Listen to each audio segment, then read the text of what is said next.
Maintenir la routine de la vie quotidienne, c'est un conseil que Marwa Al-Serafi, psychologue, donne à tous ses patients. Un défi à Gaza City pour elle aussi. Elle vit en famille avec son mari Mohamed et leurs 2 enfants. Tu as pris de la sauge? Oui. Pose le linge, on le pliera plus tard. La nuit dernière était très difficile. On a préparé quelques affaires au cas où on devrait partir de Gaza City, parce que la situation est intenable. Et les enfants, vous imaginez bien, ont tellement peur. Le danger n'est pas loin, les bombardements sont si proches.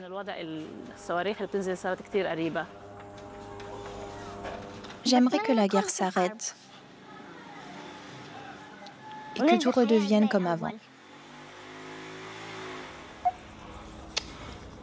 Ça va aller.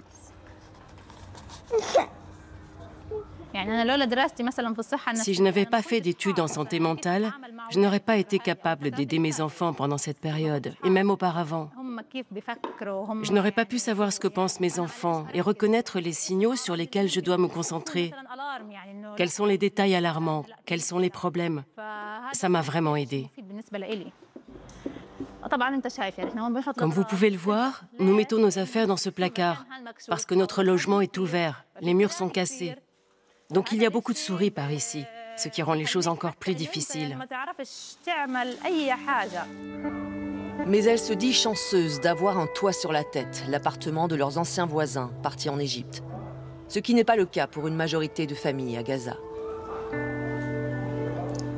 Ferme bien la porte.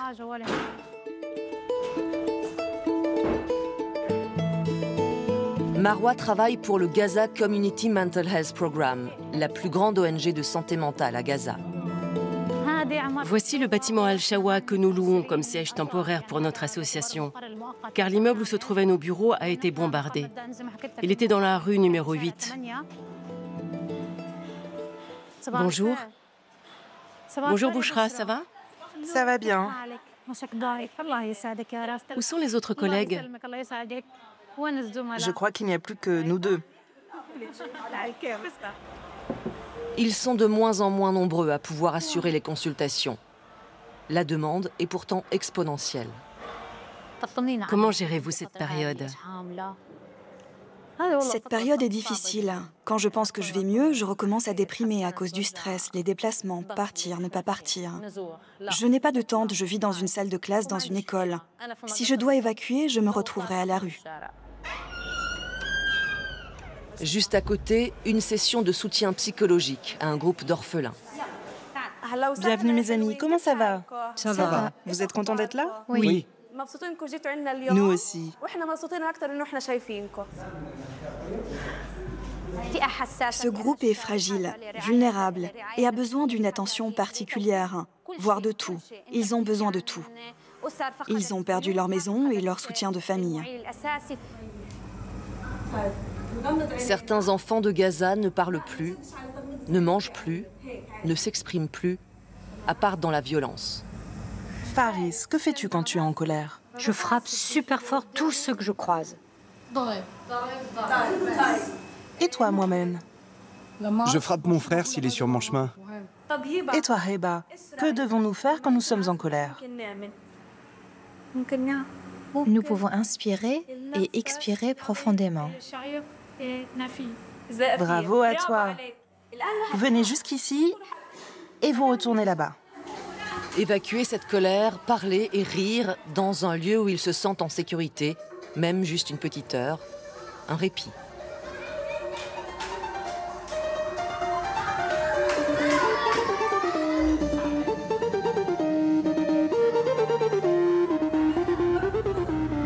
« 15 kilomètres plus au sud, à Der el-Bala, Abdallah Rassas se rend à son bureau. Les activités du Gaza Community Mental Health Program continuent ici aussi, malgré tout. Ce psychologue travaille depuis 6 ans à soigner des victimes de traumatismes de guerre. Le bâtiment, abîmé par des frappes, est en travaux. Bonjour. Comment ça va, Oumraed? Quoi de neuf? L'équipe au complet se réunit très souvent pour des briefings et pour se serrer les coudes.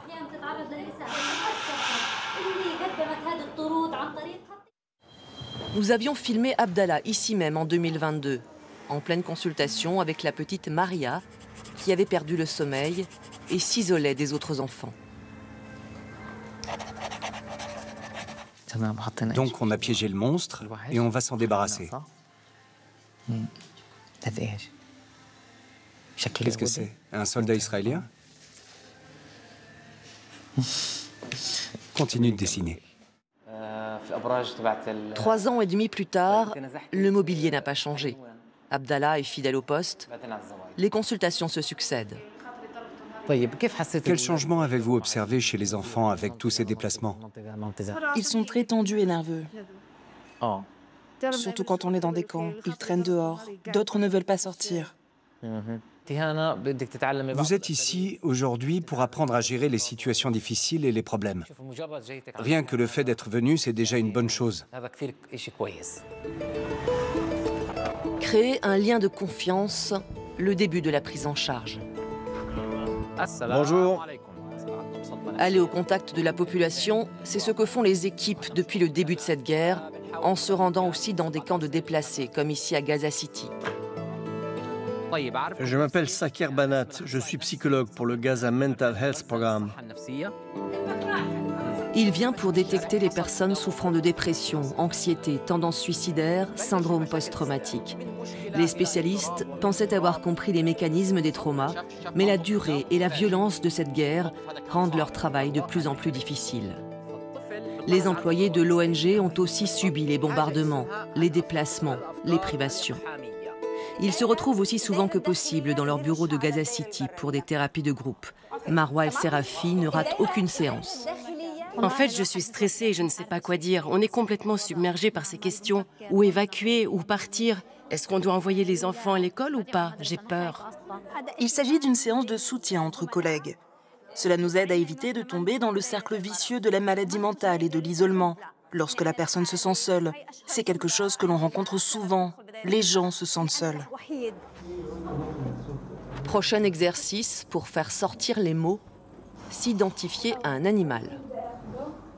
Le crabe est l'une des créatures qui s'adapte le mieux à son environnement. Il peut se cacher, il peut piquer. La tortue se recroqueville dans sa carapace. La coccinelle se cache dans les feuilles des arbres. Chaque participant trouve une échappatoire au quotidien. J'ai choisi la pieuvre parce que j'ai l'impression que j'ai besoin d'être comme elle, avec plusieurs bras. Car comme vous le savez, je suis souvent seule. Mon mari est journaliste et la plupart du temps, je dois tout faire toute seule. J'ai beaucoup de responsabilités et je dois m'occuper des enfants. Il me faudrait 100 bras pour tout faire.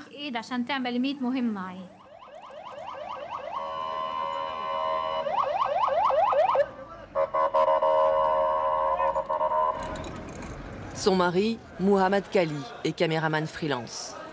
En première ligne tous les jours, face aux horreurs de cette guerre.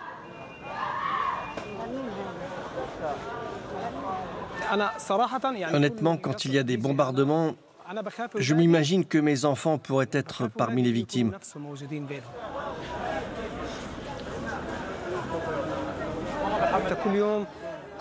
Chaque jour, il y a des massacres. Chaque jour, des enfants meurent. Chaque jour, il y a des bombardements.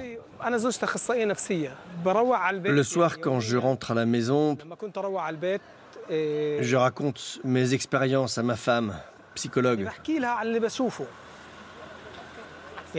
Ce que je vois est trop dur à supporter. Alors elle essaie de m'aider à me sentir mieux, autant que possible.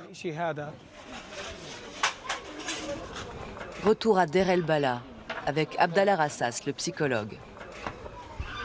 D'habitude, il y a la queue. On attend son tour pour faire cuire son pain. Les tâches du quotidien prennent beaucoup plus de temps qu'avant. Ça y est? C'est bon? Merci. Ça fait combien? 2 €. Je le mets sur ta note. Oui, note-le.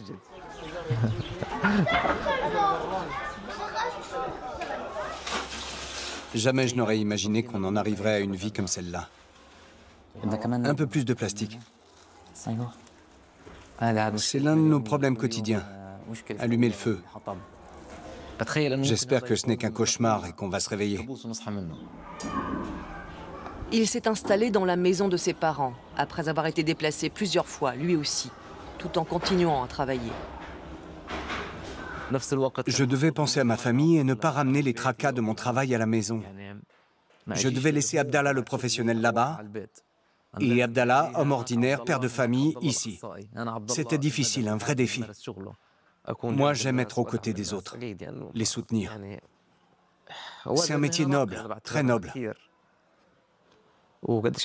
Pouvoir redonner goût à la vie à quelqu'un, ça c'est fort.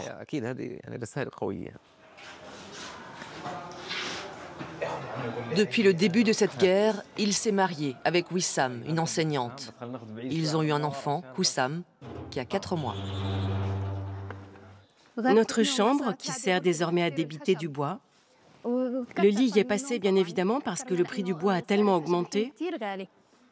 Abdallah en a été réduit à casser le lit. Toute cette situation nous a fait vieillir prématurément. On a l'impression d'être plus vieux que ce qu'on est.